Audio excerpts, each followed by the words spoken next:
नमस्ते, सलाम, सत श्री अकाल मेरे हिंदुस्तान और मेरे देशवासियों को।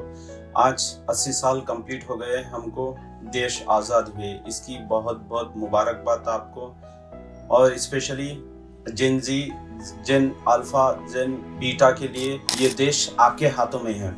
1947 जब हिंदुस्तान आज़ाद हुआ तो हमारे को हिंदुस्तान ये हालत में नहीं मिला था। बहुत सारे दुश्वारियाँ थे, बहुत सारे तकलीफ़ां थे, बहुत सारे परेशानियां थे। वैसे हालात में हमको हिंदुस्तान सुभाष चंद्र बोस ने और शहीद भगत सिंह की खून की वजह से आज हमको ये हिंदुस्तान, प्यारा हिंदुस्तान देखने के लिए मिल रहा है। आप ये जानना ज़रूरी है, देश का आने वाला भविष्य, खासकर मुस्तकबिल जिसको बोलते हैं, और आप लोग इंडिया के लिए की सक्सेसर रहेंगे। बीटा, जेन और अल्फा और जेन जी, ये देश आपके हाथों में है, तो आपको ये देश को बहुत प्यार से संभाल के रखना है, इसका भविष्य बनाना है।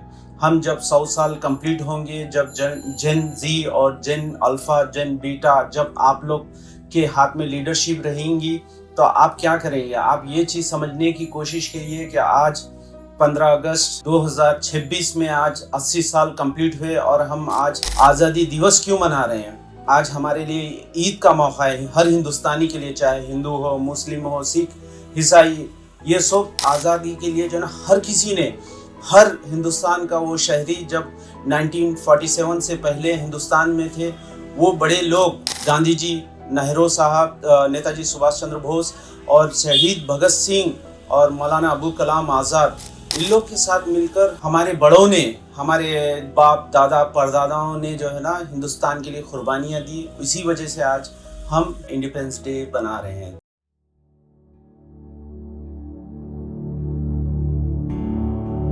ऐ वतन मेरे वतन, ऐ वतन आबाद रहे तू, आबाद रहे तू, आबाद रहे तू।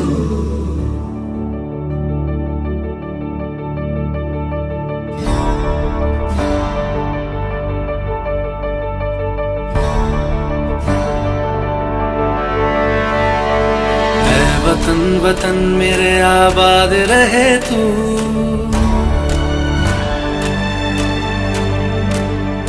ऐ वतन वतन मेरे आबाद रहे तू, ऐ वतन वतन मेरे आबाद रहे तू।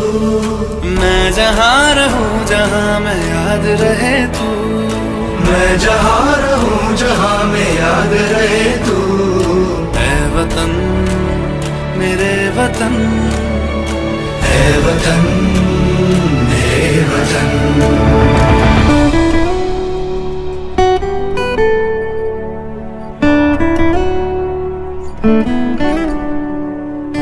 तुझ पे कोई गम की आँच आने नहीं दूं, तुझ पे कोई गम की आँच आने नहीं दूं। कुर्बान मेरी जान तुझ पे शाद रहे तू, कुर्बान मेरी जान तुझ पे शाद रहे तू। ऐ वतन वतन मेरे आबाद रहे तू, मैं जहाँ रहूँ जहाँ मैं याद रहे तू। ऐ वतन मेरे वतन आबाद रहे तू, वतन मेरे वतन आबाद रहे तू।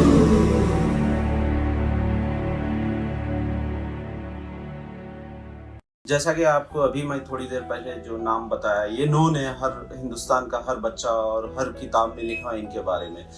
आप जानना चाहिए कि मैं खुद हैदराबाद से हूँ और मेरा नाम मोहम्मद अब्दुल इमरान है, और मैं हैदराबाद से हूँ, तो मुझे भी यहाँ के भी जो मुस्लिम फ्रीडम फाइटर्स है और हैदराबाद के अंदर आप लोग को बताना चाह रहा हूँ, जिसमें से एक है सैयद आबिद हुसैन सफरानी, जो सुभाष चंद्र बोस जी के हमसाया थे, और इन्होंने ही जय हिंद का नारा लगाया। और आज हर फंक्शन में हम बोलते, जब भी दिल से मोहब्बत की बात होती है हिंदुस्तान की, तो जय हिंद बगैर बोले हमारी मोहब्बत ख़त्म नहीं होती। ये नारा हैदराबाद का है और आज सैयद आबिद हुसैन सफरानी जो आज़ाद हिंद फोर्स में थे, इन्होंने दिया। और इनके अलावा मक्का मस्जिद हैदराबाद की बहुत फेमस है, चार मीनार जो चार मीनार के बाजू में है।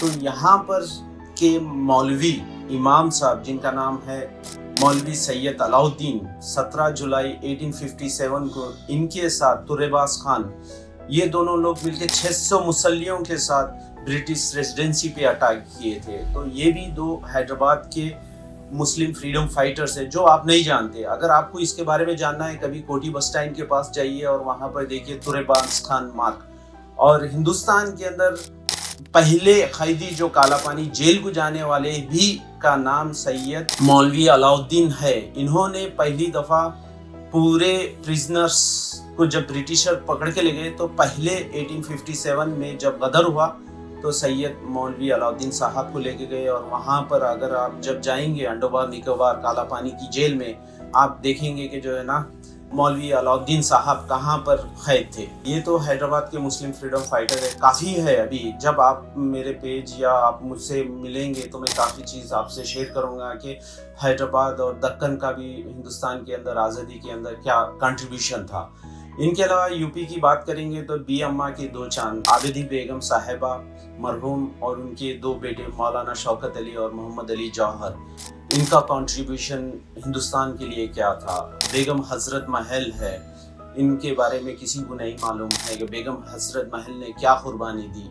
और जब सुभाष चंद्र बोस और शहीद भगत सिंह के बारे में कभी भी मैं बात करता हूँ, मेरे जिस्म पे रोंगटे ठहर जाते।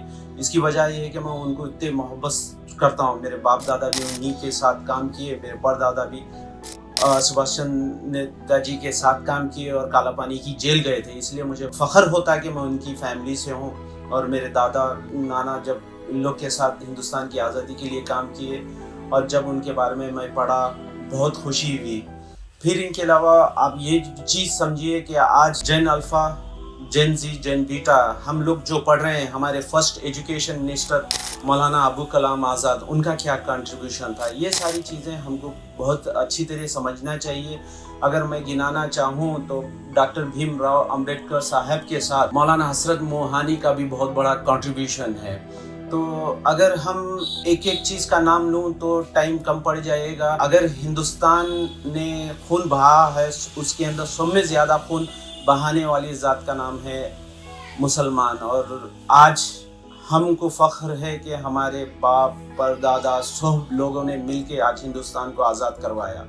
तो इसीलिए आप लोग को भी कोशिश ये करना चाहिए कि आप आज व्हाट्सएप के फेक चैनल या कोई किसी के हेट स्पीच लीडर्स को सुन के ये मत समझिए कि इन्होंने हिंदुस्तान के लिए किया। आप जब हकीकत में हिस्ट्री पढ़ेंगे तो आपको मालूम होगा कि मुसलमानों का हिंदुस्तान की आज़ादी के अंदर कंट्रीब्यूशन क्या है। 15 अगस्त 1947 को हिंदुस्तान जब बना तो हमारे फ्रीडम फाइटर्स ने उस वक्त ज़ीरो से स्टार्ट किया और काफ़ी चीज़ों का फाउंडेशन बनाया, जिसके अंदर education system, technology system, integration system, एक दूसरे से मोहब्बत करने वाला सिस्टम और एक दूसरे को रेस्पेक्ट करने वाला सिस्टम बनाया। और वहाँ से हमने ज़ीरो से लेकर आज हम लोग हीरो बने हुए हैं हिंदुस्तान के लिए।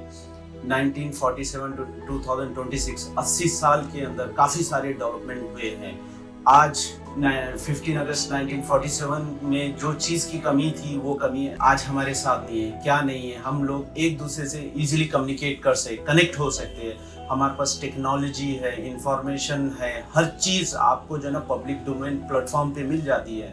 तो हम ये चीज़ों का इस्तेमाल कर कर गवर्नमेंट को ब्लेम ना करें। जो भी गवर्नमेंट अभी है, सेंट्रल गवर्नमेंट, उनको ब्लेम ना करें। हम लोग दुनिया भर में 140 करोड़ लोग हैं और 140 करोड़ लोग हम लोग एक देश का एसेट है। ये एसेट एक दूसरे का एहसास कर कर, एक दूसरे को सपोर्ट करके हमको देश को आगे बढ़ाना है। कंप्लेंट नहीं करना है कि वो गवर्नमेंट क्या कर रही है, वो लीडर क्या कर रहा है, हम क्या कर रहे हैं एज ए सिटीजन। देश तो हमारा भी है, कोई लीडर का नहीं है, हर एक इंडिविजुअल इंडियन सिटीजन का है जो अपने आप को इंडियन समझता है। तो हम कंप्लेंट न करते हुए हम क्या कर सकते, अपनी बस्ती में, दोस्त अहबाब में, ऑफिस में, स्कूल में एक दूसरे को सपोर्ट करिए। कंप्लेन मत करिए, डिस्क्रिमिनेट मत करिए, ना बताइए कि वो हिंदू है मुसलमान है। जब हम लोग मर जाएंगे तो मर के हमको एक ही जगह जाना है। तो हम ये चीज को समझे कि अगर हिंदुस्तान सुपर पावर बनना है तो हमको एक दूसरे के साथ मिलके ही काम करना है। 1947 15 अगस्त हम लोग क्यों सेलिब्रेट करें, उसकी वजह यही है कि वो टाइम पे हिंदू, मुस्लिम, सिख, ईसाई सब आपस में मिलके काम किए, लड़े देश के लिए, तो हमारे को आजाद हिंदुस्तान मिला। आज हम लोग आपस में मिलकर, खासकर जो हमारे 140 करोड़ भाई बहन हैं, उन लोग मिलकर एक दूसरे को मदद करेंगे तो हम लोग सुपर पावर बनेंगे और काफी चीजें बदलेंगी हिंदुस्तान के। आज हमारा लक्ष्य यही है, हमको कंप्लेन नहीं करना है कोई लीडर या पॉलिटिकल पार्टी को, हम ब्लेम नहीं करेंगे। हम एक एज ए इंडिविजुअल हम ये कोशिश करेंगे जो देश के हक में सही हो, देश की कम्युनिटी के लिए सही हो, देश की बस्ती, गली, शहर, हर जगह खुश और एक दूसरे से मोहब्बत करने वाली सिटीजन बनेंगे हम लोग। तो यही है अब हमारा चांस है कि हम इस देश को किस तरह लेके जाएंगे। जब हमारे 100 साल कंप्लीट होंगे तो हम आपस में एक दूसरे से मोहब्बत करेंगे और हमारा नारा ये है, देश को बदलना है। देश को बदलने के लिए पहले हमको बदलना है, हम बदलेंगे तो देश बदलेगा। आने वाले 20 साल एक दूसरे से मोहब्बत करेंगे और हिंदुस्तान को सुपर पावर बनाएंगे। ये हमारी एक दूसरे से कौमी एकजुहती और नेशनल इंटीग्रेशन ही हमको सुपर पावर बना सकता है। सुपर पावर ये एक वर्ड नहीं है, इसके लिए काफ़ी सारे इंफ्रास्ट्रक्चर जिसके अंदर टेक्नोलॉजी होती है, मैन पावर होता है, काफ़ी सारी चीज़ें होती हैं। तो हमको देश बदलना है। 100 साल में हम लोग लगभग 200 करोड़ लोग हो जाएंगे। जब 200 करोड़ लोग होंगे तो हमारे को हर वो चीज़ चाहिए, रोटी, कपड़ा, मकान, खुश, मोहब्बत। तो मैं आपसे रिक्वेस्ट यही करूँगा कि देश के हित में आप लोग एक दूसरे से मोहब्बत करें, चाहे अपने घर में भाई बहन हो या आपके पड़ोस में हिंदू मुस्लिम हो, सिख ईसाई हो, एक दूसरे का एहसास करें। क्योंकि हम लोग एहसास इसलिए भी करना चाहिए कि हम इंसान हैं और हमारे में इंसानियत है, ह्यूमैनिटी जिसको बोलते हैं। तो नेशन इंटीग्रेशन के लिए हमको एकजुट होना है और जय हिंद बोलना है सबको। जय हिंद।